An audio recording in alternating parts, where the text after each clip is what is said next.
Hey Huskies, welcome to the January installment of HTV Monthly. I'm Maddie. And I'm Stephanie. In this extended segment, Hersey's Media Tech class and HTV News write, produce, and film a variety of Hersey stories for everyone to enjoy. In this month's episode, we looked at how Huskies are keeping up on their New Year's resolutions, checked in on Hersey's Olympic spirit, got insight on the success of the Deaf Academic Bowl team, and bounced around at Rockin Jump. So sit back, relax, and let HTV show you these stories from Hersey and beyond.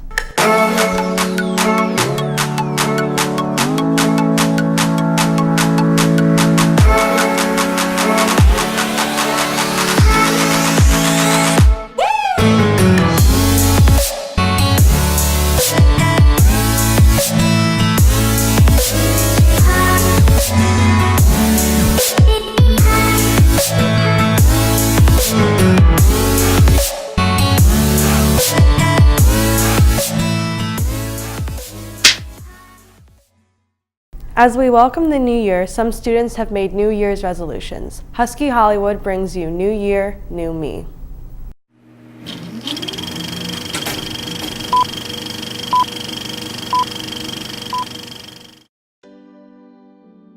I know, Simone. I'm a terrible person. Scum of the earth. I have to stop eating meat. Man, I really packed on the pounds. Should I join Weight Watchers? Nah, I'll play some Just Dance. OMG, Sarah went on a social media cleanse and it totally changed her life. I so have to do this. But you're gonna lose all your streaks. I don't care. I'm only gonna use my phone for 10 minutes a day. New year, new me.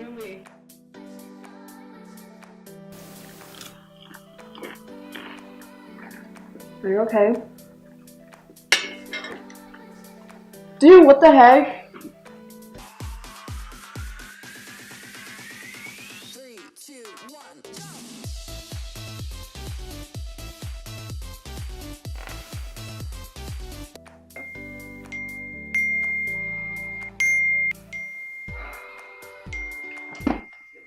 Okay, 2019 is gonna be my year.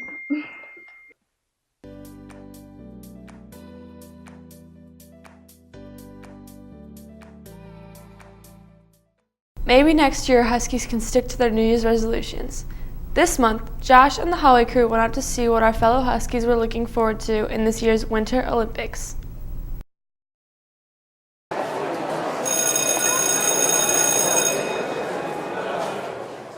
People all over the world enjoy participating in athletic activities. However, no sport and competition compares to the Olympics. Every 2 years, dozens of countries send representatives to compete for a coveted gold medal. And with the 2018 Winter Olympics coming up next month, we roamed the halls to see how much Hersey students know about this historic event. The Olympics are coming up next month. Do you know what day they begin? I do not. February 12th. January 2nd. I have no clue what day they begin. February 13th. February 8th. February 8th. What event are you most excited to watch? Definitely the ski jumping, speed skating, and probably the ice skating. The gymnastics. Snowboard, half pipe.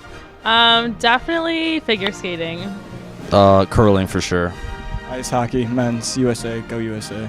Can you name 3 Winter Olympic events? Bobsledding, hockey, figure skating. Skiing, snowboarding, and ice skating. The slalom skiing, the snowboard half pipe, and skiing half pipe. The luge, the skeleton, and figure skating. How many rings are in the Olympic logo? 8. 4. 5. 5. Can you name an American athlete competing this year? No.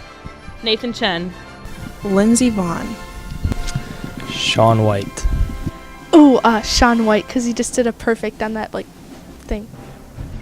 Shaun White. Apollo Anton Ono. He's always in there. Patrick Kane. I cannot because they're not letting the hockey players play.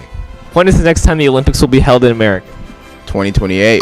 2037. 2024.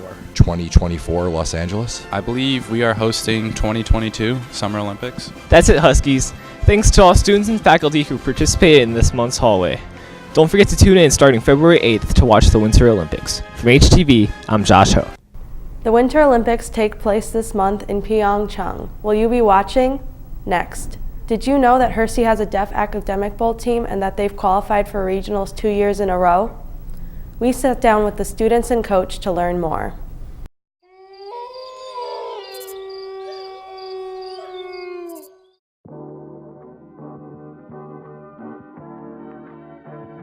My freshman year, I heard about Academic Bowl. People were trying to convince me to join the team. At first, I didn't really like it that much. I tried to join again and really grew to like it because there's so many new opportunities. Looking back on my 3 years, it's been a really cool experience. We fly places and see new places. It's good to learn and keep up with your skills. I just continue learning, and I really enjoy it. I wanted something new and I wanted to have something fun to do after school. My strength is geography and science. Those tend to be my favorite. I tend to be more interested in current events.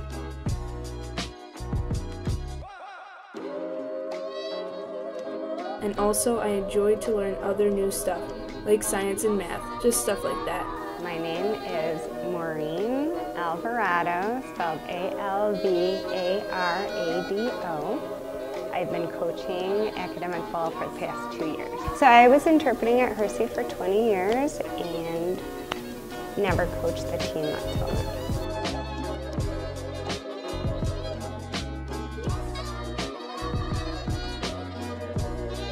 I've had a few different coaches. My freshman year, I had a coach who had a more laid-back approach, very similar to my sophomore year coach. Then Mrs. Alvarado took over my junior year, and there were big changes. Now the team is more motivated. She has taught us different ways to improve our game. Now I feel motivated to buzz in to answer questions and stuff. Plus, at a regional match, we never had learned before how to do round 3. Round 3 is when each team comes together and has to write down answers to 10 questions in 2 minutes. Now, our coach helps us and teaches us how to answer the questions quickly, and we know how to prepare for competition.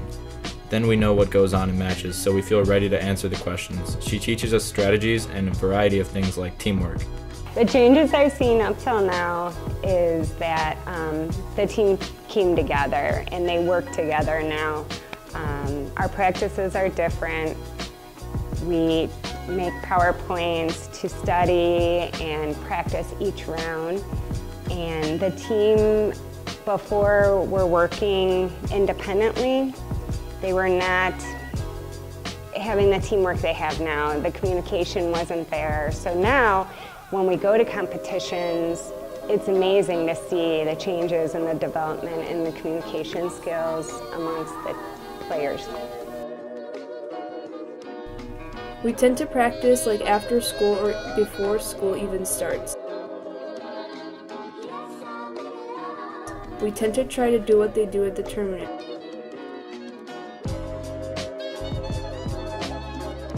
For example, we put the toy Husky in front of us and answer whatever the question is. We have different ways we practice. We have the buzzers we use in competition. We practice speed reading. That is so important.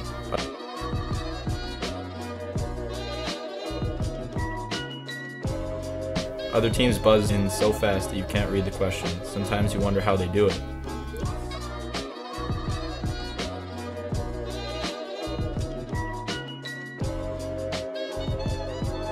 Round 3 is when each team comes together and has to write down answers to 10 questions in 2 minutes.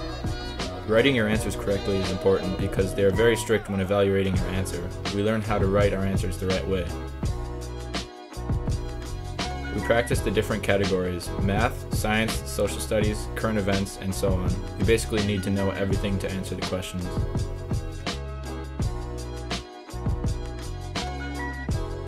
There are 4 different matches. There are 4 different pools, and each pool has 5 teams to make a total of 20 teams for each regional.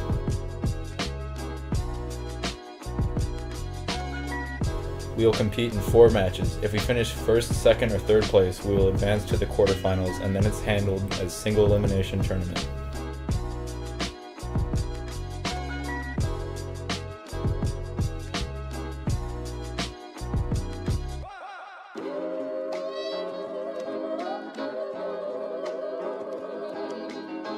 Round 1 is when there are 2 teams and the first player to buzz in can answer the question.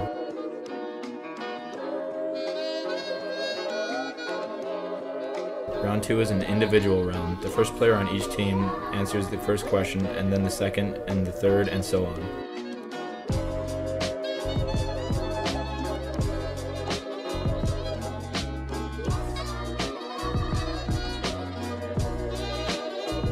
Round 2, we have a Husky, that is our mascot. We have to pass the Husky down when each player answers a question. The Husky mascot is named Nanook, obviously to represent Hersey. When the Husky is in front of you, then it's your turn to answer the question, and you pass it along to the next teammate. There are 12 questions in round 2.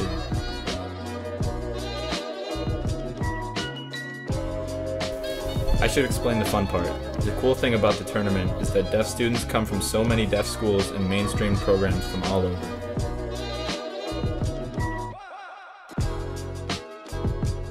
Around here we have limited opportunities to be around so many deaf peers. Here at Hersey there aren't very many deaf students, and all the students live so far away from each other. Plus there aren't many deaf sports or activities here. Hearing students have a ton of opportunities, but deaf students are limited. Academic Bowl gives us opportunities, which is really cool. When we go to regionals, it's a little bit different than our Harper tournament. Our Harper tournament is basically a one-day event, but regionals is 2 full days of competition. So when we get there, they have some team building activities with the players, and so the other coach who comes alongside to chaperone, she goes with the players and I go to coaches meetings. So that first day is more filled with coaches meetings and finding out all the information for the team. But a typical regional competition consists of like long days of competing, and just it's a great team building experience, and it's a wonderful opportunity for the kids to be immersed in deaf culture. You know, we're so fortunate to be here at Hersey High School, and we have so many opportunities here to be mainstream with the hearing students, but when we go to the regional competition and these students get to see the deaf adults and they're just swarmed with so many deaf people, it's just heartwarming so that they totally have full immersion. After the competition is done at night, we go out to hang out. Last year we went to a place that had games and laser tag, and we just had a good time. Meeting new friends is huge, that's the whole point. Of course I have good friends here, but there are so few deaf. At regionals there are so many deaf kids to hang with, it's a good time.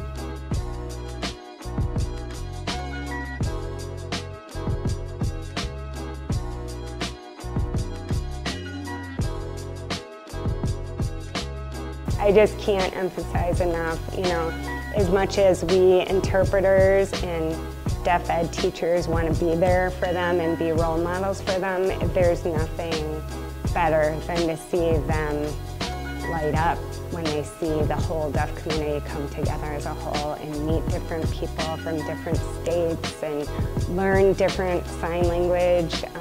Different states sign differently, so there's different regional signs, so it's a true learning experience. I really like everything about it. I like the excitement of competition and socializing with other people from different states. Seeing the people from all over come together and using different signs. It's amazing the number of deaf people there. It's interesting to see the variety of people and deaf culture. It's really awesome.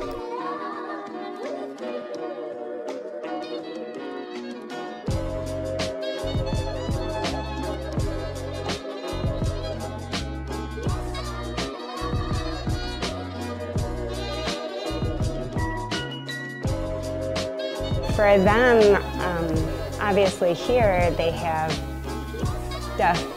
one deaf adult that, you know, is a role model for them, but to be able to go and just see so many deaf adults, you know, that they can just see as role models, different people who are successful in the deaf community.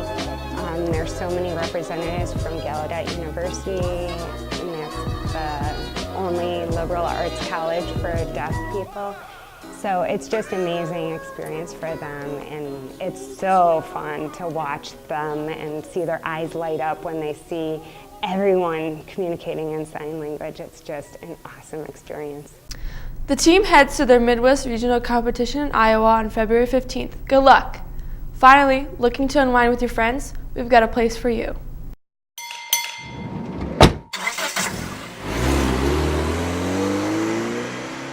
Hello Hersey Huskies. We're here at Rockin Jump and the place is packed. What makes this place so great? Let's find out. Rockin Jump is a pretty big entertainment facility, so we have more things than just trampolines. We have the dodgeball court, we have the American Gladiator X-Beam, the dunk station. It's pretty cool. We have a wide variety of things to do, and pretty much any age would love that. I feel like the culture that we have here and the way that we embrace each other is the greatest thing that we could really bring to the table, and it sets us apart away from different trampoline parks. We do bar mitzvahs, fundraisers, team parties, like anything you can think of, we do it, and we do it with a fun time, so it's pretty awesome. I definitely think the kids really enjoy dodgeball, especially because they get so serious about it and competitive, and the staff like to play with the little kids too if they don't have anyone to play with, so I think it's a lot of fun. Our Rockin' Fridays is really fun, and it's mostly towards the older demographic, like people in middle school or high school, and it's really a fun time for them to gather all their friends, maybe play some dodgeball, listen to the really awesome music that we have, because we have some pretty awesome playlists, and really just a fun way to get all your friends together. I think people enjoy Rockin Jump a lot because of what we offer, which is a lot of fun and activities to do here. One of the prime examples that we have X-Beam or dodgeball, and we also do have large and medium trampolines which people can tend to jump around, do flips, do whatever they want if they're careful enough. I think Nia Night is one of the fun ones that we have because then the students from different schools can meet up with other students, and then also you can bring a group of friends, you can have fun, enjoy yourselves, plus we do also offer activities here. We give them glow sticks, and then we also give them face paints as well, which is a lot of fun in my opinion.